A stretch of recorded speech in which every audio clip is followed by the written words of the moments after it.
it's Maria here from Green Planet Cosmetics. In today's video, I will talk a little bit about what it's like to sell on Amazon, Etsy and your own online shop. I'm not going to do a step-by-step guide on how to do your first listing because there are thousands out there already which are very nice, so there is no point in doing another one. But what I want to share is my real life experience on selling physical products on all these platforms. And then I want to give you my pros and my cons. So it obviously heavily depends on the type of product or service you're offering. But maybe I can help you decide whether or not a certain platform is for you and your product or not.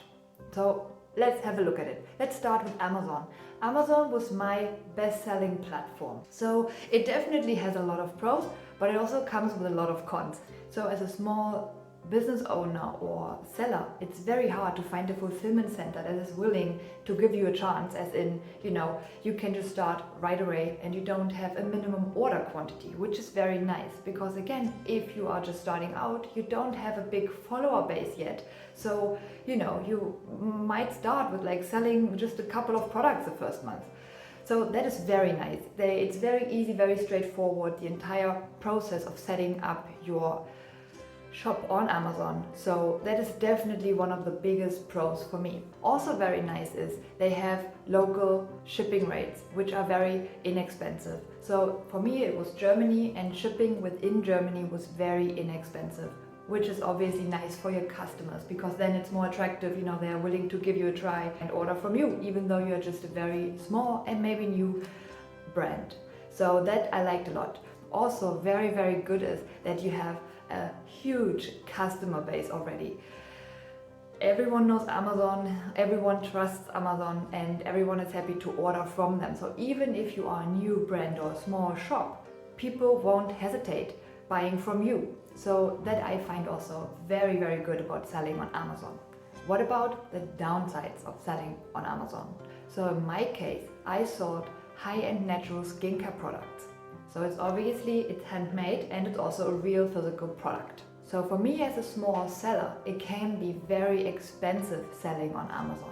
Now it also depends what service you use. I always use the FBA fulfillment center, and this can become expensive, especially if you also use the advertising tools. And now depending on how good your marketing strategies are and the campaigns are, you can end up paying a lot of money.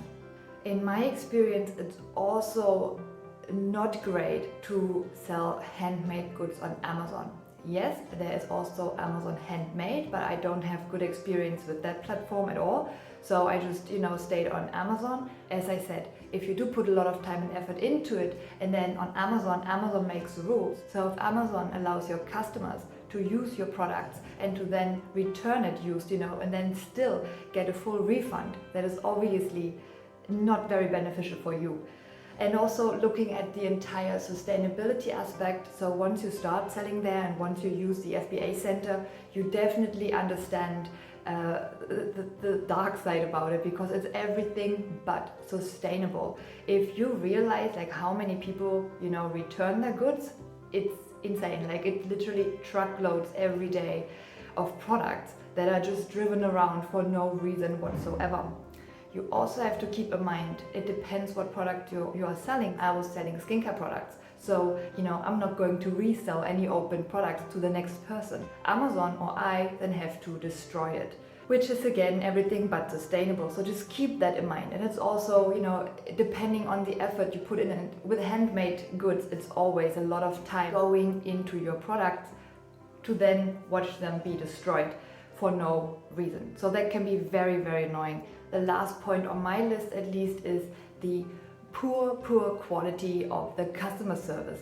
Like Amazon has one of, for me, the poorest customer services out there, and that can be very, very frustrating. So especially if you do have a problem, an issue, and you would like help resolving it, it's almost impossible. In my experience, I have not experienced customer service that bad anywhere else. And it can be very, very frustrating, especially if you do sell with the FBA center, or if any problems arise, it's very hard to get professional help. So that was definitely for me one of the biggest downsides as well. But again, that is all very, personal, depending on your product. That may vary completely. Now, let's look at Etsy. So Etsy, for me, was always a great way of starting your own business. So what I really liked about Etsy was the very low seller fee. So that is just great, especially if you are starting from scratch, if you are completely new, if you don't have any customer base. It's really nice to just get started and to have a very low risk. Also, Etsy is a great place for handmade goods and services. What I also like is they offer this worldwide shipping where everyone, from the entire world can literally find your products, which is amazing. They also focus on local shops, so wherever you are, they will recommend you the shops and brands closest to you, but you have the option to sell and offer your products worldwide. So Etsy is also just like Amazon. It's a well-known brand, it's a well-known shop, and customers trust Etsy, which is very nice, so they are probably willing to buy from a new shop or brand. So what I also really like was the reliable customer service. So I rarely used it, and that is also a good thing. It's so easy to set up and easy to maintain and just pretty straightforward.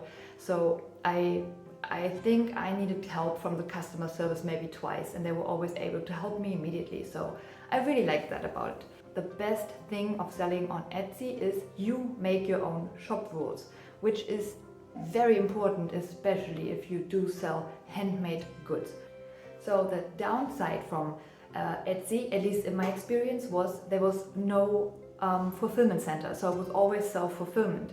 So in my case, it's a downside because I needed a fulfillment center to do my orders so I can do all the other things. Because if you are like me, just the only one taking care of everything, you want to make sure you use your time wisely. So it's always nice to have someone else come in, do the shipping and the customer service for you. And also in my experience, what I figured out that very few people in Germany are looking for handmade skincare on Etsy. So, I do have colleagues who have a shop in the US, Etsy US, and, they're doing great selling skincare online or on Etsy. But in my case, I must say it didn't really work out for me in the end, and which is why I also then just focused on Amazon and on my own shop.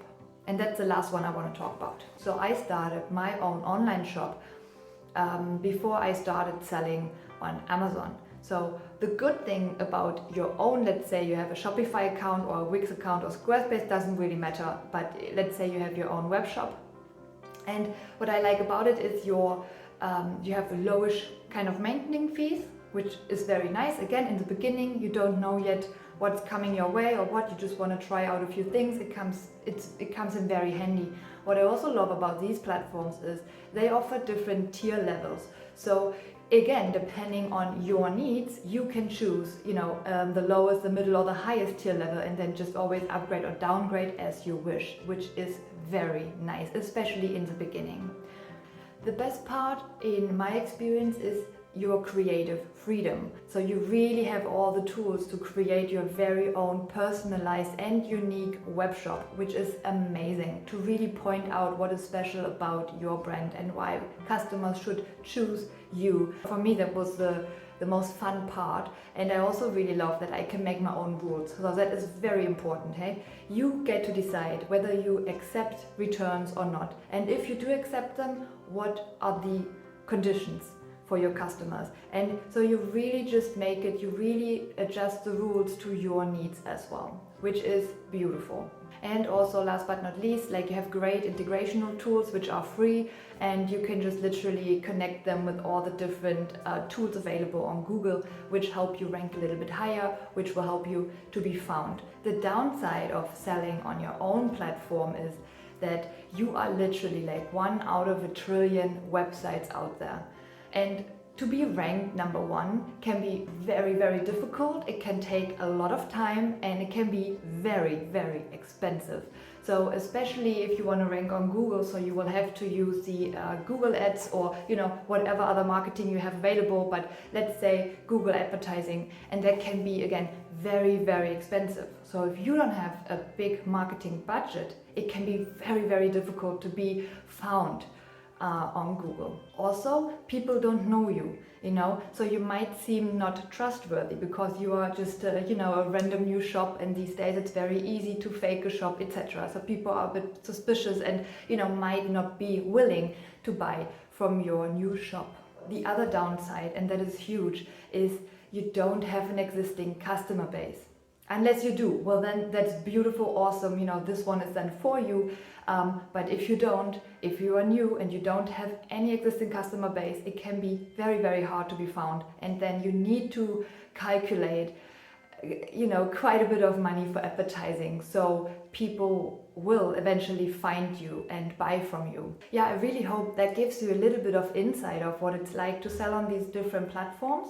Again, depending on the product, on the service, it can vary a lot. Maybe one website is perfect for you, maybe it's all of them, maybe this one is not for you at all. It really depends on the service, on the money you have available and the time as well. But then also to find your perfect place to present your product to the world and to also sell it where your customers are. So yeah, with this in mind, if you want to hear anything else, if you want me to go a little bit deeper into a specific one, like what is it like on Amazon, a bit more step by step, let me know in the comments below, and I will see you for the next episode. Thank you so much for watching. Until next time, bye.